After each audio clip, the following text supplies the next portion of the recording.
নমস্কার বন্ধুরা, নতুন একটা ভিডিওতে আপনাদের প্রত্যেকে জানাই স্বাগতম। এই মুহূর্তে আবহাওয়ার গুরুত্বপূর্ণ খবর। আজ বিকালের পরে বাংলার বেশ কয়েকটা জেলায় ধেয়ে আসছে ভয়ঙ্কর কালবৈশাখী ঝড় বৃষ্টি। বিশেষ করে দক্ষিণবঙ্গের বেশ কয়েকটা জেলায় জোরালো ঝড় বৃষ্টির সম্ভাবনা রয়েছে। ইতিমধ্যেই কেন্দ্রীয় আবহাওয়া দপ্তর থেকে অর্থাৎ মৌসুম ভবন থেকে ঝড় বৃষ্টির অরেঞ্জ অ্যালার্ট দেওয়া হয়েছে। আবহাওয়া দপ্তর জানাচ্ছে নতুন করে একটি নিম্নচাপ অক্ষরেখা তৈরি হয়েছে। নিম্নচাপ অক্ষরেখাটি উত্তর পূর্ব উত্তরপ্রদেশ থেকে এবং সংলগ্ন বিহারের কাছ থেকে, এটা বলা হচ্ছে গাঙ্গেয় পশ্চিমবঙ্গের উত্তর ভাগ হয়ে, তারপরে বলা হচ্ছে বাংলাদেশের ওপর দিয়ে এটা দক্ষিণ আসাম পর্যন্ত বিস্তৃত রয়েছে। এই নিম্নচাপ অক্ষরেখার জেরে বঙ্গোপসাগর থেকে প্রচুর পরিমাণে জলীয় বাষ্প ঢুকছে পশ্চিমবঙ্গের মধ্যে, পার্শ্ববর্তী বাংলাদেশের মধ্যে এবং বিভিন্ন অঞ্চলে। বাতাসে এই অতিরিক্ত পরিমাণ জলীয় বাষ্পর উপস্থিতি এবং সেই সঙ্গে দিনভর চড়া রোদের কারণে অস্বস্তিকর গুমোট গরমটা কিন্তু বাড়ছে জেলায় জেলায়।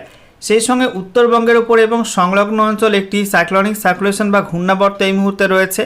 সেই ঘূর্ণাবর্তের কারণে কিন্তু উত্তরবঙ্গে বিক্ষিপ্ত ঝড় বৃষ্টি থাকবে এবং বিক্ষিপ্ত ভারী বৃষ্টিও হতে পারে আজকে উত্তরবঙ্গের কয়েকটা জেলার মধ্যে, পাহাড় এবং ডুয়ার্সের মধ্যে। সেই সঙ্গে বন্ধুরা আপনাদেরকে জানিয়ে রাখি, আগামীকালও কিন্তু দক্ষিণবঙ্গের একাধিক জেলায় কালবৈশাখী ঝড় বৃষ্টির সম্ভাবনা রয়েছে এবং আগামী 20 মে থেকে উত্তরবঙ্গে ঝড় বৃষ্টি বাড়বে এবং 21শে মে থেকে টানা 24শে মে পর্যন্ত 4 দিন ভারী বৃষ্টির সম্ভাবনা রয়েছে উত্তরবঙ্গের একাধিক জেলায়। কোনো কোনো জেলার মধ্যে কিন্তু অতি ভারী বৃষ্টির সম্ভাবনা থাকছে। ইতিমধ্যে অরেঞ্জ অ্যালার্ট দেওয়া হয়েছে একাধিক জেলার জন্য উত্তরবঙ্গে পাহাড় এবং ডুয়ার্সের মধ্যে।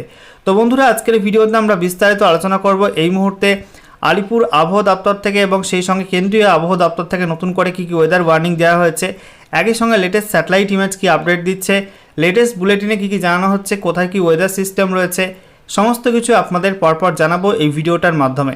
তো ভিডিওটা ভালো লাগলে এবং ইনফরমেটিভ বলে মনে হলে অবশ্যই আপনারা ভিডিওটা একটি করে লাইক করে দেবেন। অবশ্যই ভিডিওটি প্রচুর শেয়ার করবেন। সেই সঙ্গে নতুন দর্শক হয়ে থাকলে লেটেস্ট ভিডিওর আপডেট সর্বপ্রথমে পাওয়ার জন্য চ্যানেলটিকে সাবস্ক্রাইব করে নিয়ে পাশে থাকা বেল আইকনে ক্লিক করে অল নোটিফিকেশন অপশানটিকে অন করে রাখবেন। লেটেস্ট আপডেট আপনারা সবার প্রথমে পেয়ে যাবেন। সেই সঙ্গে আমাদের ভিডিওটি আপনি এই মুহূর্তে কোন জেলা থেকে দেখছেন অবশ্যই আপনাদের জেলার নামটি কমেন্টে লিখে জানিয়ে দেবেন, তাহলে আপনাদের জেলার আবহাওয়া সংক্রান্ত গুরুত্বপূর্ণ আপডেট আপনারা সবার প্রথমে জানতে পারবেন। বন্ধুরা, শুরুতে আমরা দেখে নেব আজকে কেন্দ্রীয় আবহাওয়া দপ্তর থেকে যে লেটেস্ট বুলেটিন জারি করা হয়েছে, সেখানে কি বলা হচ্ছে, কোথায় কি অ্যাক্টিভ ওয়েদার সিস্টেম রয়েছে। তো বলা হচ্ছে আগামী 3 থেকে 4 দিনের মধ্যে দক্ষিণ পশ্চিম মৌসুমী বায়ু অর্থাৎ বর্ষা কিন্তু আরও বেশ কিছু অংশে অগ্রগতি করতে পারে। বিশেষ করে বলা হচ্ছে দক্ষিণ পূর্ব আরব সাগর, সেই সঙ্গে কোমোরিন এরিয়া, এছাড়া দক্ষিণ পশ্চিম এবং দক্ষিণ পূর্ব বঙ্গোপসাগরের আরও কিছু অংশে বর্ষা প্রবেশ করতে পারে। আন্দামান সাগরের বাকি অংশ, সেই সঙ্গে বলা হচ্ছে পূর্ব মধ্য বঙ্গোপসাগরের আরও কিছু অংশে কিন্তু বর্ষা আগামী 3 থেকে 4 দিনের মধ্যে ঢুকতে পারে। একই সঙ্গে আগামী 26শে মে কেরলাতে বর্ষা প্রবেশ করতে পারে, এমনটা জানিয়ে দিয়েছে মৌসুম ভবন। একই সঙ্গে বলা হচ্ছে একটা পশ্চিমী ঝঞ্ঝা এই মুহূর্তে সাইক্লোনিক সার্কুলেশন বা ঘূর্ণাবর্ত রূপে অবস্থান করছে উত্তর পাকিস্তান এবং সংলগ্ন জম্মুর কাছে। এটা সমুদ্রপৃষ্ঠ থেকে 3.1 থেকে বলা হচ্ছে 5.8 কিলোমিটার মধ্যে অবস্থান করছে। অন্যদিকে বলা হচ্ছে উত্তর পূর্ব উত্তরপ্রদেশ এবং সংলগ্ন বিহারের কাছে একটি ঘূর্ণাবর্ত আছে সমুদ্রপৃষ্ঠ থেকে 1.5 কিলোমিটার পর্যন্ত উচ্চতায়। এছাড়া বলা হচ্ছে ওই ঘূর্ণাবর্ত থেকে একটি নিম্নচাপ অক্ষরেখা দক্ষিণ আসাম পর্যন্ত বিস্তৃত রয়েছে। বলা হচ্ছে উত্তরপ্রদেশ এবং তারপরে বিহারের পরে গাঙ্গেয় পশ্চিমবঙ্গের উত্তরভাগ, তারপরে বাংলাদেশ হয়ে দক্ষিণ আসাম পর্যন্ত বিস্তৃত রয়েছে এই নিম্নচাপ অক্ষরেখা এবং এটা সমুদ্রপৃষ্ঠ থেকে 0.9 কিলোমিটার পর্যন্ত উচ্চতায় অবস্থান করছে। এছাড়া বলা হচ্ছে আরও একটি অক্ষরেখা রয়েছে। বলা হচ্ছে পশ্চিম মধ্যপ্রদেশ থেকে লাক্ষাদ্বীপ এরিয়া পর্যন্ত একটি অক্ষরেখা অবস্থান করছে। এটা মধ্য মহারাষ্ট্র, মারাঠাওয়াড়া, তারপরে কর্ণাটকের মধ্যভাগ এবং সংলগ্ন কেরালা হয়ে এটা কিন্তু লাক্ষাদ্বীপ পর্যন্ত বিস্তৃত রয়েছে সমুদ্রপৃষ্ঠ থেকে 1.5 কিলোমিটার পর্যন্ত উচ্চতায়। অন্যদিকে বলা হচ্ছে দক্ষিণ অন্ধ্রপ্রদেশ উপকূলের কাছে এবং সংলগ্ন অঞ্চলে একটি আপার এয়ার সাইক্লোনিক সার্কুলেশন বা ঘূর্ণাবর্ত অবস্থান করছে। এটা সমুদ্রপৃষ্ঠ থেকে 3.1 থেকে 5.8 কিলোমিটারের মধ্যে অবস্থান করছে। এছাড়া বলা হচ্ছে আরও একটি অক্ষরেখা রয়েছে। বলা হচ্ছে দক্ষিণ পূর্ব আরব সাগর এবং সংলগ্ন দক্ষিণ লাক্ষাদ্বীপ এই অঞ্চল থেকে বলা হচ্ছে দক্ষিণ অন্ধ্রপ্রদেশ উপকূলে যে ঘূর্ণাবর্ত আছে তো সেই পর্যন্ত একটি অক্ষরেখা অবস্থান করছে, যেটা কেরালা, তারপরে দক্ষিণ কর্ণাটকের মধ্যভাগ, রায়লসীমা হয়ে ওই অঞ্চল পর্যন্ত বিস্তৃত রয়েছে এবং এটা সমুদ্রপৃষ্ঠ থেকে 3.1 থেকে 5.8 কিলোমিটারের মধ্যে অবস্থান করছে। এছাড়া পশ্চিমবঙ্গের উত্তরের জেলাগুলো এবং সংলগ্ন অঞ্চলে একটি ঘূর্ণাবর্ত অবস্থান করছিল সমুদ্রপৃষ্ঠ থেকে 0.9 কিলোমিটার পর্যন্ত উচ্চতায়। এটা কিছুটা দুর্বল হয়ে পড়েছে। এবারে আমরা দেখে নেব এই সমস্ত অ্যাক্টিভ ওয়েদার সিস্টেমের কারণে নতুন করে কোন কোন অঞ্চলের জন্য কী ওয়েদার ওয়ার্নিং জারি করলো আবহাওয়া দপ্তর। তো বলা হচ্ছে ইস্ট ইন্ডিয়ার ক্ষেত্রে অর্থাৎ আমাদের পূর্ব ভারতের ক্ষেত্রে আন্দামান নিকোবর দ্বীপপুঞ্জে আজ থেকে আগামী 24 মে এবং সেই সঙ্গে 20 থেকে 23 মে এই সময়টার মধ্যে, একই সঙ্গে গাঙ্গেয় পশ্চিমবঙ্গে 21 এবং 22 মে, তারপরে 22 থেকে 24 মে ওড়িশাতে আজকে 19 মে এবং তারপরে 22 থেকে 24 মে এই সময়টার মধ্যে 40 থেকে 50 কিলোমিটার প্রতি ঘন্টা গতিবেগে ঝড়ের সঙ্গে বজ্রবিদ্যুৎ সহ বৃষ্টিপাতের সম্ভাবনা থাকছে। একই সঙ্গে বলা হচ্ছে বজ্রপাতের সম্ভাবনা আছে, সঙ্গে 30 থেকে 40 কিলোমিটার প্রতি ঘন্টা গতিবেগে দমকা ঝোড়ো হওয়ার সঙ্গে বজ্রবিদ্যুৎ সহ বৃষ্টিপাতের সম্ভাবনা রয়েছে পশ্চিমবঙ্গের উত্তরের জেলাগুলো এবং সংলগ্ন সিকিমে আজকে এবং আগামী 24 মে। এছাড়া থান্ডার স্কোয়াল অর্থাৎ কালবৈশাখী ঝড় বৃষ্টি হতে পারে, যেখানে 50 থেকে 60 কিলোমিটার প্রতি ঘন্টা এবং সর্বোচ্চ 70 কিলোমিটার প্রতি ঘন্টা গতিবেগে ঝড়ের সম্ভাবনা আছে আজকে আন্দামান নিকোবর দ্বীপপুঞ্জের মধ্যে। সেই সঙ্গে গাঙ্গেয় পশ্চিমবঙ্গে আজ এবং আগামীকাল 20 মে এই দুদিন কালবৈশাখীর সম্ভাবনা আছে। বিহারের মধ্যে আজ থেকে আগামী 21 মে পর্যন্ত কালবৈশাখীর সম্ভাবনা আছে। ঝাড়খণ্ডে 20 মে আগামীকাল কালবৈশাখী ঝড় বৃষ্টির সম্ভাবনা আছে এবং ওড়িশাতে আমরা দেখতে পাচ্ছি 20 এবং 21 মে কালবৈশাখী ঝড় বৃষ্টির সম্ভাবনা থাকছে।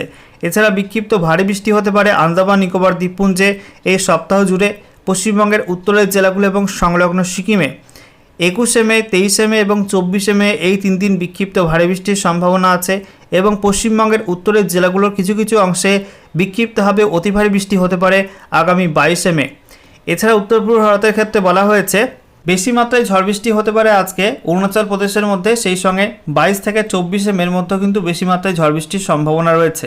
এছাড়া আসাম, মেঘালয়, নাগাল্যান্ড, মণিপুর, মিজোরাম, ত্রিপুরাতে আজ থেকে আগামী 22 মে পর্যন্ত বেশি মাত্রায় ঝড় বৃষ্টির সম্ভাবনা রয়েছে। এছাড়া বিক্ষিপ্ত ভারী বৃষ্টির সম্ভাবনা রয়েছে 22 মে অরুণাচল প্রদেশের মধ্যে, আসাম, মেঘালয় 21 এবং 22 মে, নাগাল্যান্ড, মণিপুর, মিজোরামে আজকে 19 মে এবং তারপরে 22 থেকে 24 মের মধ্যে বিক্ষিপ্ত ভারী বৃষ্টির সম্ভাবনা আছে এবং বিক্ষিপ্তভাবে ভারী থেকে অতি ভারী বৃষ্টির সম্ভাবনা রয়েছে অরুণাচল প্রদেশ, আসাম, মেঘালয়ের মধ্যে 23 এবং 24 মে। ওকে, এবার আমরা দেখে নেব আজকে এই মুহূর্তে লেটেস্ট স্যাটেলাইট ইমেজ অর্থাৎ উপগ্রহ চিত্র কী আপডেট দিচ্ছে। তো আমরা দেখতে পাচ্ছি উত্তর পশ্চিম ভারতে অনেকটা আবহাওয়া পরিষ্কার রয়েছে, মধ্য ভারতে কিন্তু আবহাওয়া মোটামুটি পরিষ্কার, তবে দক্ষিণ ভারতের কিছু রাজ্য বিশেষ করে কর্ণাটক, গোয়া, সেই সঙ্গে তামিলনাড়ু এবং কেরালা এই রাজ্যগুলোর মধ্যে কিছুটা বেশি পরিমাণ মেঘ রয়েছে এবং ঝড় বৃষ্টির সম্ভাবনা কিন্তু বেশি রয়েছে ওই রাজ্যগুলোতে। অন্যদিকে আমরা দেখতে পাচ্ছি গাঙ্গেয় পশ্চিমবঙ্গে এই মুহূর্তে আংশিক মেঘলা আকাশ রয়েছে কিছু কিছু জেলার মধ্যে, তবে বেশিরভাগ জেলায় কিন্তু পরিষ্কার আবহাওয়া, যেমন পুরুলিয়া, সেই সঙ্গে বাঁকুড়া, ঝাড়গ্রাম, পশ্চিম মেদিনীপুর, হুগলি, হাওড়া এই জেলাগুলোয় আবহাওয়া পরিষ্কার রয়েছে। বাকি নদিয়া, মুর্শিদাবাদ, বীরভূম, সেই সঙ্গে পশ্চিম বর্ধমান, পূর্ব বর্ধমান, এছাড়া দক্ষিণ 24 পরগনা, পূর্ব মেদিনীপুর এই জেলাগুলি আংশিক মেঘলা আকাশ রয়েছে। কলকাতায় কিন্তু হালকা হালকা মেঘ ভেসে বেড়াচ্ছে, তবে দুপুরের পর কিন্তু আবহাওয়া আস্তে আস্তে বদলাতে শুরু করবে এবং বিকালের পরে দক্ষিণবঙ্গের মধ্যে একাধিক জেলায় কিন্তু আবহাওয়ায় ব্যাপক পরিবর্তন হবে। প্রচণ্ড ভারী বজ্রগর্ভ মেঘ তৈরি হতে পারে এবং তা থেকে প্রবল ঝড় বৃষ্টির সম্ভাবনা রয়েছে বিকালের পর থেকে রাতের মধ্যে। অন্যদিকে আমরা দেখতে পাচ্ছি উত্তরবঙ্গের ছবিটা, যেখানে আংশিক মেঘলা আকাশ রয়েছে মালদা, উত্তর দিনাজপুর, দক্ষিণ দিনাজপুরে। এছাড়া আবহাওয়া পরিষ্কার রয়েছে জলপাইগুড়ি, আলিপুরদুয়ার, কোচবিহারে, তবে দার্জিলিং এবং কালিম্পংয়ের মধ্যে হালকা কিছু মেঘ রয়েছে। আজকে উত্তরবঙ্গের পাহাড় এবং ডুয়ার্সের মধ্যে এই জেলাগুলিতেও বিক্ষিপ্ত বৃষ্টিপাতের সম্ভাবনা থাকছে এবং রাতে কিছু কিছু জেলার মধ্যে বিক্ষিপ্ত ভারী বৃষ্টিও নামতে পারে। অন্যদিকে আমরা দেখতে পাচ্ছি উত্তর পূর্ব ভারতের ছবিটা, যেখানে একাধিক রাজ্যে কিন্তু আংশিক মেঘলা আকাশ, তার মধ্যে আসামের মধ্যে একটু বেশি পরিমাণ মেঘ রয়েছে এবং অরুণাচল প্রদেশেও কিন্তু বেশি পরিমাণ মেঘ রয়েছে। একই সঙ্গে ত্রিপুরাতে নতুন করে বজ্রমেঘ তৈরি হচ্ছে। ত্রিপুরাতে আজকে দুপুরের পরপর প্রবল বজ্রবিদ্যুৎ সহ ঝড় বৃষ্টি নামতে পারে। অন্যদিকে আমরা দেখতে পাচ্ছি বাংলাদেশের মধ্যে রংপুর, রাজশাহী, সেই সঙ্গে খুলনা, বরিশাল, কুমিল্লা, চট্টগ্রামে এই বিভাগগুলোয় বেশি পরিমাণ মেঘ রয়েছে এবং এই বিভাগগুলোর মধ্যে কিন্তু আজকে বিকালের পরপর বজ্রগর্ভ মেঘ তৈরি হয়ে ঝড় বৃষ্টির সম্ভাবনা থাকছে। কিছু কিছু জেলার মধ্যে কিন্তু কালবৈশাখীও হতে পারে বাংলাদেশের মধ্যে। বন্ধুরা, এবারে ম্যাপ থেকে আপনাদেরকে দেখাবো পশ্চিমবঙ্গ এবং তার পার্শ্ববর্তী বিভিন্ন অঞ্চলের জন্য আবহাওয়া দপ্তর থেকে নতুন করে কী কী ওয়েদার ওয়ার্নিং দেওয়া হয়েছে এবং কোন কোন অঞ্চলে কেমন কী বৃষ্টিপাত হতে পারে। তো আজকে 19 মে আমরা দেখতে পাচ্ছি পশ্চিমবঙ্গের উত্তরের জেলাগুলো এবং সংলগ্ন সিকিমে, সেই সঙ্গে ত্রিপুরা, মণিপুর, মিজোরাম, নাগাল্যান্ডে বিক্ষিপ্ত ভারী বৃষ্টি হলুদ সতর্কবার্তা দেওয়া হয়েছে। একই সঙ্গে বিহারের মধ্যে বিক্ষিপ্ত ভারী বৃষ্টির সঙ্গে বলা হয়েছে বজ্রবিদ্যুৎ সহ কালবৈশাখী ঝড় বৃষ্টির অরেঞ্জ অ্যালার্ট রয়েছে। এছাড়া পশ্চিমবঙ্গের দক্ষিণের জেলাগুলো অর্থাৎ দক্ষিণবঙ্গের বিভিন্ন জেলার মধ্যে কিন্তু বিক্ষিপ্ত বজ্রবিদ্যুৎ সহ ঝড় বৃষ্টির সম্ভাবনা রয়েছে। সঙ্গে কালবৈশাখী ঝড় বৃষ্টির অরেঞ্জ অ্যালার্টও দেওয়া হয়েছে। এছাড়া ঝাড়খণ্ড এবং ওড়িশার মধ্যে বিক্ষিপ্ত বজ্রবিদ্যুৎ সহ ঝড় বৃষ্টি হলুদ সতর্কবার্তা দেওয়া হয়েছে। তবে আসাম, মেঘালয় এবং সেই সঙ্গে অরুণাচল প্রদেশে তেমন কোনো ওয়ার্নিং নেই।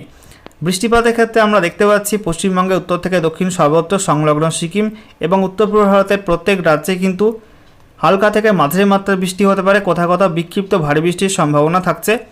এছাড়া হালকা বৃষ্টিপাতের সম্ভাবনা রয়েছে ঝাড়খণ্ডের মধ্যে, ওড়িশার মধ্যে এবং বিহারে কিন্তু বিক্ষিপ্ত বৃষ্টিপাতের সম্ভাবনা থাকছে। আচ্ছা, এরপরে দেখুন 20 মে আগামীকালের আপডেটটা কী রয়েছে।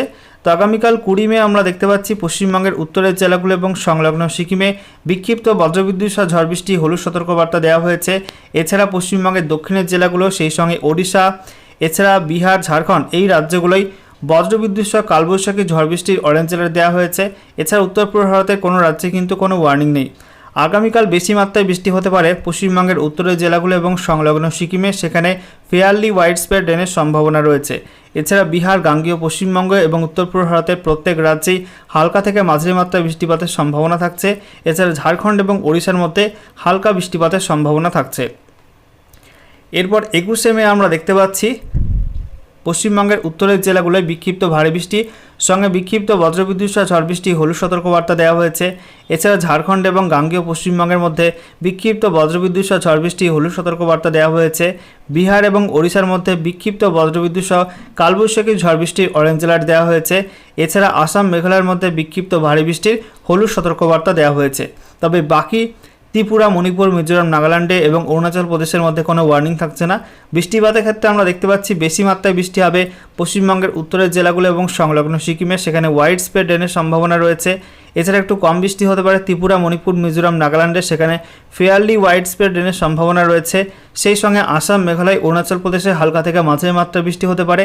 এছাড়া গাঙ্গেয় পশ্চিমবঙ্গ, ওড়িশা, ঝাড়খণ্ড এবং বিহারের মধ্যে হালকা বৃষ্টিপাতের সম্ভাবনা থাকছে।